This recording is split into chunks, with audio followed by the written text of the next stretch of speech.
اعوذ باللہ من الشیطان الرجیم بسم اللہ الرحمن الرحیم رب اشرح لی صدری ویسر لی امری واحلل عقدۃ من لسانی یفقہوا قولی۔ سورہ البقرہ کا پارہ سیقول کا 16واں رکوع کا ترجمہ اور تشریح پیش خدمت ہے۔ الم تر الی الذین خرجوا من دیارہم وهم الوف حذر الموت فقال لهم اللہ موتوا ثم احیاہم ان اللہ لذو فضل علی الناس ولکن اکثر الناس لا یشکرون۔ ترجمہ ہے، کیا تمہیں ان لوگوں کا حال معلوم نہیں ہوا جو موت سے بچنے کے لیے اپنے گھروں سے نکل آئے تھے اور وہ ہزاروں کی تعداد میں تھے؟ چنانچہ اللہ نے ان سے کہا، مر جاؤ، پھر انہیں زندہ کیا۔ حقیقت یہ ہے کہ اللہ لوگوں پر بہت فضل فرمانے والا ہے، لیکن اکثر لوگ شکر ادا نہیں کرتے۔ اس آیت میں اللہ رب العزت نے دراصل اپنی فلسفہ زندگی اور موت کو واضح کیا ہے کہ زندگی دینے والا اور موت دینے والا میں ہی ہوں۔ چونکہ اس وقت شدید جنگ کی حالات تھے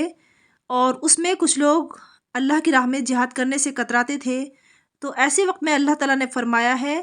کہ وہ چاہے تو جنگ کے بغیر بھی موت دے دے اور چاہے تو شدید جنگ کے درمیان بھی انسانوں کی حفاظت کر لے، بلکہ اس کی قدرت میں یہ بھی ہے کہ وہ مرنے کے بعد بھی انسانوں کو زندہ کر دے، جس کا بہت سارے واقعات میں بیان ہو چکا ہے کہ اللہ رب العزت نے ایسے نمونے دکھائے ہیں دنیا والوں کو کہ مرنے کے بعد بھی اللہ رب العزت نے انہیں مثال کے طور پر زندہ کیا ہے۔ جیسا کہ سورہ بقرہ کی آیت نمبر 253 میں حضرت عیسیٰ علیہ السلام کی طرف کیا گیا تھا کہ جن کے ہاتھوں اللہ تعالیٰ نے کئی مردوں کو زندہ کیا۔ اس آیت میں دراصل مر جاؤ پھر انہیں زندہ کیا سے ایک واقعہ بیان ہوا ہے جس کی تفصیل قرآن کریم نے نہیں بتائی ہے، چونکہ قرآن نے تو بنیادی چیزیں خاص چیزیں بتائی ہیں، لیکن اس کے بارے میں مفسرین کا کہنا ہے کہ کوئی قوم تھی جو ہزاروں کی تعداد میں تھی اور موت سے بچنے کے لیے اپنے گھروں سے نکل پڑی تھی، مگر اللہ تعالیٰ نے انہیں موت دے دی اور پھر زندہ کر کے دکھایا کہ اگر موت سے بچنے کے لیے کوئی شخص اللہ تعالیٰ کے حکم کی خلاف ورزی کرتے ہوئے کوئی تدبیر اختیار کرے تو ضروری نہیں کہ موت سے بچ ہی جائے۔ اس کے متعلق حافظ ابن جریر طبری رحمۃ اللہ علیہ نے یہاں حضرت عبداللہ بن عباس رضی اللہ تعالیٰ عنہ اور بعض تابعین سے کئی روایتیں نقل کی ہیں جن سے معلوم ہوتا ہے کہ یہ واقعہ دراصل بنو اسرائیل کے لوگوں کے ساتھ ہوا تھا جو ہزاروں کی تعداد میں ہونے کے باوجود کسی دشمن کے مقابلے سے کترا کر اپنا گھر بار چھوڑ گئے تھے، یا شاید طاعون کی کوئی وبا آ گئی تھی جس کی وجہ سے وہ اپنے ایریے سے نکل کر کھڑے ہو گئے تھے،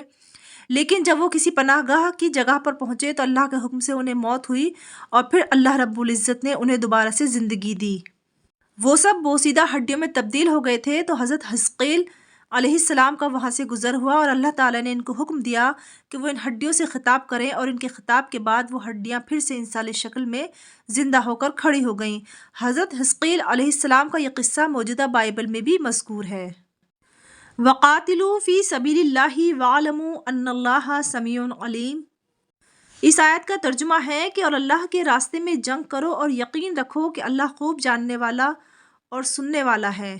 دراصل اس سے اوپر کی آیت میں جو موت اور زندگی کا ذکر ہوا تھا وہ اسی لیے کیا گیا تھا کیونکہ اس آیت میں اللہ رب العزت نے کہا ہے کہ جب تمہیں حکم ملتا ہے کہ تم اللہ کی راہ میں جہاد کرو تو تم جہاد کرو، کیونکہ موت اور زندگی اللہ کے ہاتھ میں ہے۔ ضروری نہیں ہے کہ تم میدان جنگ میں جا کر مارے ہی جاؤ گے، کیونکہ اللہ تعالیٰ تو بہت زیادہ سننے والا اور جاننے والا ہے۔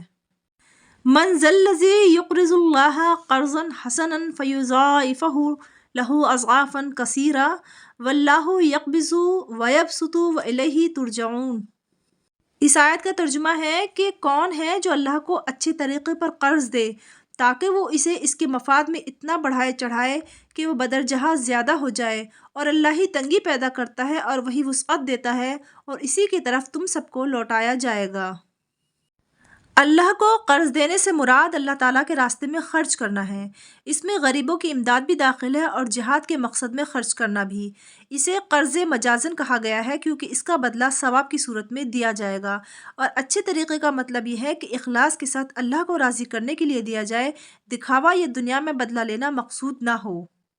یعنی یہ مال آپ نے اللہ کو دیا ہے، یہ اللہ پر قرض ہے، آخرت میں اللہ تعالیٰ اس کا ثواب اصل سے بدرجہ زیادہ عطا فرمائیں گے۔ جہاں تک اس خطرے کا تعلق ہے کہ اس طرح خرچ کرنے سے مال میں کمی ہو جائے گی، تو اس کے جواب میں فرمایا گیا ہے کہ تنگی اور وسعت اللہ ہی کے قبضے میں ہے۔ جو شخص اللہ کے دین کی خاطر اپنا مال خرچ کرے گا، اللہ تعالیٰ اس کو تنگی پیش آنے نہیں دیں گے، بشرطیہ کہ وہ اللہ کے حکم کے مطابق خرچ کرے۔ صدق اللہ العظیم۔